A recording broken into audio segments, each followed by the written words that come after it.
On Sunday, when he didn't have to work, his mother attached small bags of flour to his belt, hidden beneath his tram conductor's uniform as he made his way to the ghetto. At a chosen location, he would throw the bags over the wall. Józef Ślązak, from Warsaw. Risking their own lives, they helped victims imprisoned behind the walls. The very same day the victims were locked up, they threw them bread over the walls. Up to 80% of food which had made into the ghettos was smuggled. The children walked unaware, holding in their hands dolls which had been crafted for them with all the love of their cares. And there, at the end, awaited the greatest invention of Germans – Zyklon. Irena Sandlerova and her colleagues from the Warsaw Department of Care, under the pretext of sanitary control, smuggled money, food, medicine, as well as vaccines for typhus fever into the Warsaw ghetto.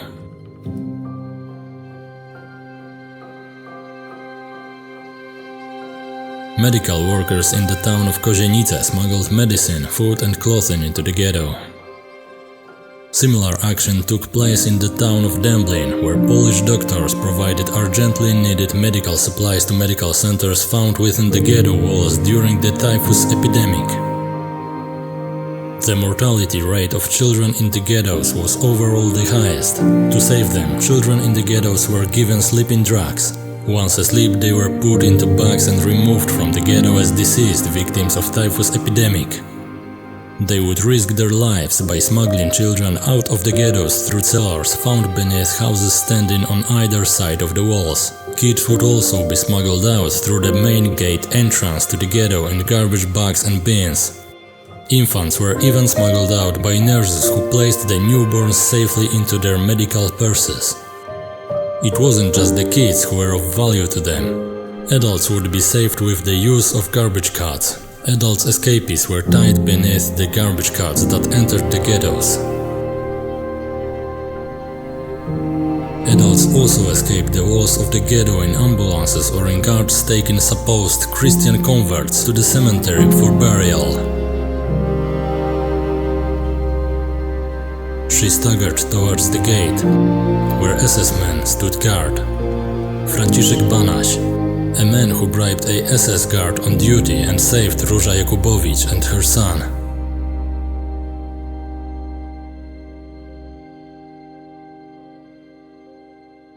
Ghetto escapees would be hidden in homes, apartments, monasteries, barns, specially designed hideouts and bunkers.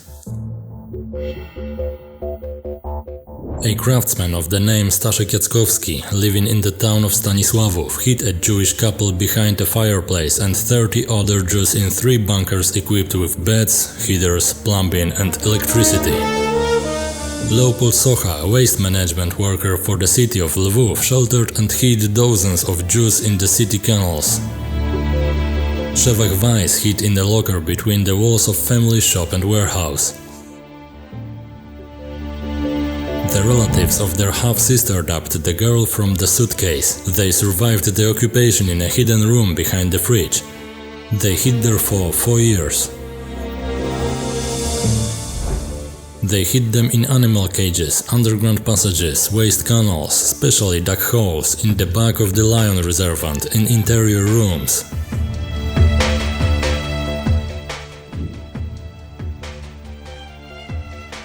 Every escapee needed half a dozen documents and changed their living location on average 7.5 times. During 1942 and 43, the Polish underground produced around 50,000 false documents, explained Jan and Antonina Żabińscy, who organized those operations.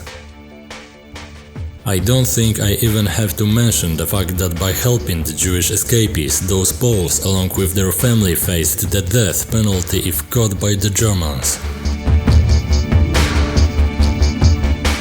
They taught them how to fight. With the orders of General Grot-Rowecki, the Warsaw Khedive trained members of the Jewish Combat Organization in the production of explosives such as grenades, bombs and petrol grenades. The Jewish Combat Organization was also supplied with 90 handguns, 600 hand grenades, 1 light machine gun, 1 submachine gun and 165 kilograms of explosive materials. When the Warsaw Ghetto Uprising took place in 1943, Polish Armia Krajowa underwent several attempts to demolish the ghetto walls and fought against the German army units stationed in the area. What about blackmailers? Sure, they existed, but any whistleblower who gave the location of hiding was sentenced to death by the Polish underground state. In this underground press, such behavior was stigmatized. Posters and leaflets regarding this matter were distributed throughout the society. News about the traitors and their executions was spread about the Polish population and broadcast from radio stations held in London. If it wasn't for the Polish people, there would be no Jews today. And now, what has happened? On Monday, 88 American senators signed an appeal to Secretary of State Mike Pompeo to undertake action to resolve the matter of reclaiming land and property which once belonged to victims of the Holocaust. Jewish organization, Poland is guilty, it must do justice. As stated by the World Jewish Organization for Holocaust Restitution, Poland should acknowledge the appeal from the United States Senate for justice to those saved from the Holocaust and their families. Those saved from the Holocaust, as well as other Jews and non-Jews, have long awaited for Poland to pass laws regarding real estate, which was first seized by the Nazis and then nationalized by the Polish communist regime. The World Jewish Organization for Holocaust Restitution is grateful to Senators Baldwin and Rubio for directing this action and obtaining the signatures of 88 senators for the appeal. It shows that the US Congress is deeply concerned about the Holocaust survivors and remains persistent in seeking them justice. Ustawa 447 jest raportem, jednorazowym raportem, który wydaje mi się, że zostanie opublikowany w listopadzie przez Kongres Stanów Zjednoczonych. W tym raporcie nie ma niczego prawnie wiążącego, niczego. Nie podano w nim żadnej kwoty, którą ktokolwiek miałby komukolwiek zapłacić. Nikt nikomu nie mówi, co zrobić, nie dotyczy to tylko Polski. Wydaje mi się, że chodzi tu o ponad 40 państw. In February this year, Secretary of State Mike Pompeo exerted pressure on Poland to take appropriate action to return one's Jewish-owned property. To resolving outstanding issues of the past, and I urge my Polish colleagues to move forward with comprehensive private property restitution legislation for those who lost property during the Holocaust era.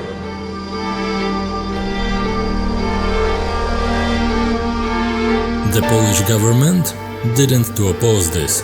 It has been calculated that Poland owes the Jews almost $300 million in reparations. In response to the adoption of this infamous Just Act 447, political party Kukiz 15 proposed an anti-447 bill, and political party Konfederacja was the only one to openly criticize actions undertaken by the politicians of United States of America. Został niestety dzisiaj zdjęty z porządku obrad. Ja się tak zastanawiam, czy Prawo i Sprawiedliwość podjęło taką decyzję i czy nadal będzie postępowało w sposób taki, czyli z pozycji kolan, który pokazuje ogromną uległość Polski względem jakichś nacisków. The second head of the state, the marshal of the same, Marek Kuchciński, a famous aviator who uses taxpayer money like it is his own, has recently financially punished MP Robert Winnicki just for questioning the situation unfolding within the walls of the Polish Sejm. I taka jest prawda, którą coraz większa część elektoratu patriotycznego widzi na wasz temat. Nie tylko kłamaliście w sprawie imigrantów, których przejmujecie setki tysięcy, w tym dziesiątki tysięcy muzułmanów, ale to, co dzisiaj wyprawiacie na tej sali, co dzisiaj, jak kneblujecie debatę publiczną, w jaki sposób wycofujecie się z ważnej ustawy, jak nierówno traktujecie Polaków w stosunku do zapisów, które są w tej ustawie o IPN-ie, w stosunku do kłamstwa Przemyskiego. To jest granda, to jest skandal. Dziękuję panu posłowi.